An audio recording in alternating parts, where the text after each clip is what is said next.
ഇനി നമ്മൾ പഠിക്കാൻ പോകുന്നത് ഫ്രീക്വൻ്റായിട്ട് യൂസ് ചെയ്യുന്ന മറ്റൊരു ഫോർമുലയാണ്. ഇതെവിടെയുണ്ട്, നമുക്കത് നോക്കാം എന്താണെന്ന്. അതാണ് കൗണ്ട് നമ്പേഴ്സ് എന്ന് പറയുന്നത്. അപ്പം ഒരു സെല്ലിൽ എത്രമാത്രം നമ്പേഴ്സ് ഉണ്ടെന്ന് കൗണ്ട് ചെയ്യാനാണ് കൗണ്ട് എന്ന് പറയുന്ന ഫംഗ്ഷൻ. അപ്പം നമുക്കൊന്ന് യൂസ് ചെയ്ത് നോക്കാമല്ലോ. അപ്പോൾ കൗണ്ട് ചെയ്യാനാണെന്ന് നമുക്ക് മനസ്സിലായി. അപ്പോൾ കൗണ്ട് എന്ന് പറയുന്ന ഫംഗ്ഷൻ.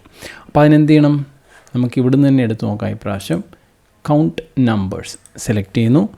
അപ്പം ഓട്ടോമാറ്റിക്കലി സെലക്റ്റഡ് ആയി ഈ കോളം.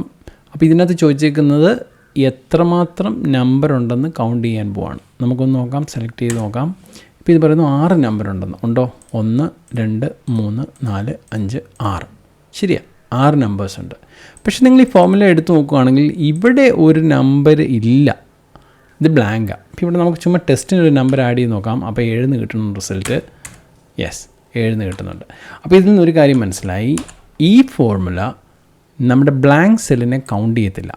അതുപോലെ ഒരു കാര്യം കൂടി നമ്മൾ ഓർത്തിരിക്കേണ്ടത്, ഈ കൗണ്ട് എന്ന് പറയുന്ന ഫോർമുല ന്യൂമറിക് വാല്യൂ മാത്രമേ കൗണ്ട് ചെയ്യുള്ളൂ. അതിൻ്റെ കാരണം ഞാൻ കാണിച്ചു തരാം. ഞാനിപ്പോൾ ഈ ഫോർമുല ഒന്ന് എഡിറ്റ് ചെയ്യുകയാണ്.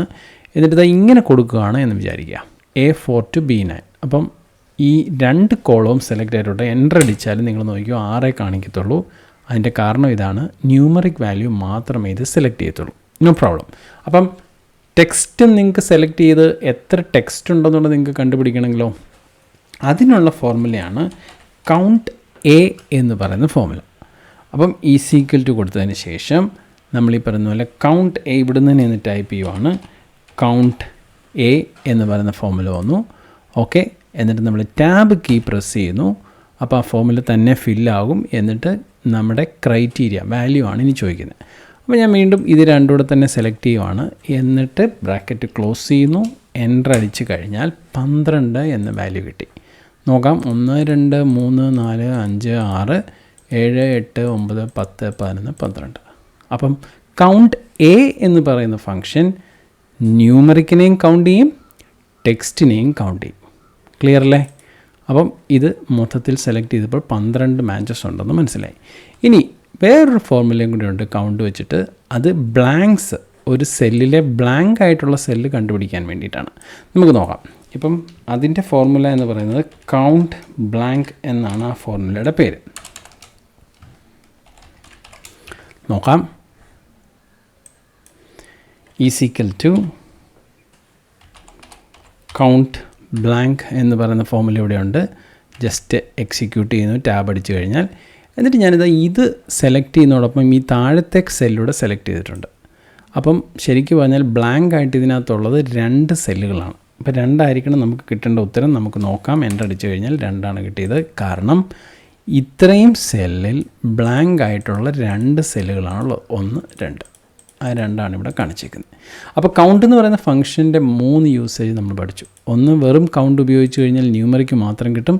കൗണ്ട് എ എന്ന് പറയുന്ന ഫംഗ്ഷനാണ് നിങ്ങൾ ഉപയോഗിക്കുന്നതെങ്കിൽ ഒരു സെല്ലിലെ numeric plus text values find ചെയ്യും. കൗണ്ട് ബ്ലാങ്ക് എന്ന് പറയുന്ന ഫംഗ്ഷൻ്റെ യൂസേജ് നമ്മൾ കണ്ടു. നമ്മൾ സെലക്ട് ചെയ്യുന്ന ഒരു കോളത്തിലെ ബ്ലാങ്ക് ആയിട്ടുള്ള സെല്ലുകൾ കണ്ടുപിടിക്കും. ഇതൊക്കെ നിങ്ങൾക്ക് വേണ്ടി വരും. ഈ ചെറിയ റെക്കോർഡിൽ ഇതൊന്നും ആവശ്യമില്ല, പക്ഷേ ഒരു വലിയ റെക്കോർഡിൽ ഇത്തരം ഫോർമുലകൾ ആവശ്യമായി വരും. ഞാനൊരു എക്സാമ്പിൾ നിങ്ങളെ കാണിക്കാം. ഉദാഹരണത്തിന് ഇതൊരു ഡാറ്റാബേസ് ആണ്. 5000-ഓളം വാക്കുകളുണ്ട്. അപ്പോൾ എനിക്ക് ഇതിൻ്റെ അകത്ത് മൊത്തം എത്ര വാക്കുണ്ടെന്ന് അറിയണമെന്നുണ്ടെങ്കിൽ എനിക്ക് എന്ത് ചെയ്താൽ മതി, ഞാൻ നേരെ ഇവിടെ പോകുന്നു, ഏറ്റവും ടോപ്പിലേക്ക് ചെല്ലുന്നു. ഞാനിപ്പോൾ ഇവിടെ വന്നിട്ടൊരു ഫോർമുല എൻ്റർ ചെയ്യാൻ പോവാം. ഈക്വൽ ടു കൗണ്ട് എ എന്ന് കൊടുത്തതിന് ശേഷം ഞാൻ ഈ ഒരു വേർഡ് മൊത്തം സെലക്ട് ചെയ്യാൻ പോവാം, J to J. എന്നിട്ട് ഞാൻ ബ്രാക്കറ്റ് ക്ലോസ് ചെയ്യുന്നു. എൻ്റർ അടിച്ചു കഴിഞ്ഞാൽ ഇതുണ്ടോ 5866 എൻട്രി ഉണ്ട്. അപ്പോൾ ഇതുപോലെ വലിയ ഡേറ്റയിലൊക്കെ എത്രമാത്രം വാക്കുകളുണ്ടെന്നറിയാൻ ഈ ഒരു ഫോർമുല നിങ്ങളെ സഹായിക്കും. ഇനി രസകരമായ മറ്റൊരു സംഗതി, ഈ ഫോർമുല ഇല്ലെങ്കിലും നിങ്ങൾക്ക് ടോട്ടൽ കൗണ്ട് കിട്ടുമെന്നുള്ളതാണ്. എവിടെ നോക്കിയാൽ നിങ്ങൾക്ക് അറിയാമെന്നറിയാമോ? ഇത് സെലക്ട് ചെയ്തതിന് ശേഷം നിങ്ങൾ നിങ്ങളുടെ സ്റ്റേറ്റസ് ബാറിലേക്ക് നോക്കുകയാണെങ്കിൽ ഇവിടെയും ആ കൗണ്ട് തന്നെ കൊടുത്തിട്ടുണ്ട്. അപ്പം ഇതും നിങ്ങൾക്ക് ഈസി ആയിട്ട് കൗണ്ട് മനസ്സിലാക്കാനുള്ള ഒരു വഴിയാണ്. പക്ഷേ കൗണ്ട് എ, കൗണ്ട് ബ്ലാങ്ക് നിങ്ങൾ ഫോർമുല ഉപയോഗിച്ച് തന്നെ കണ്ടുപിടിക്കണം. ഈ സ്റ്റേറ്റസ് ബാറിനെ നമുക്ക് കസ്റ്റമൈസ് ചെയ്യാം. ഇതുണ്ടോ, ഇവിടെ നമുക്ക് കൗണ്ട് ഓണായി കിടക്കുന്നതുകൊണ്ടാണ് ഇവിടെ ഇത് കാണിച്ചത്. എന്തൊക്കെ വേണം, മിനിമം മാക്സിമം നമ്മൾ പഠിച്ച ആ ഒരു വാല്യൂ അല്ലെങ്കിൽ ന്യൂമറിക്കൽ കൗണ്ട്, ഇതൊക്കെ വേണമെന്നുണ്ടെങ്കിലും നമുക്കിവിടെ സെലക്ട് ചെയ്യാം. അപ്പോൾ ഈ ഒരു സ്റ്റേറ്റസ് ബാറും അങ്ങനെ ഒരു യൂസേജ് ഉണ്ടെന്നുള്ള കാര്യവും നിങ്ങളൊന്ന് ഓർത്തിരിക്കുക.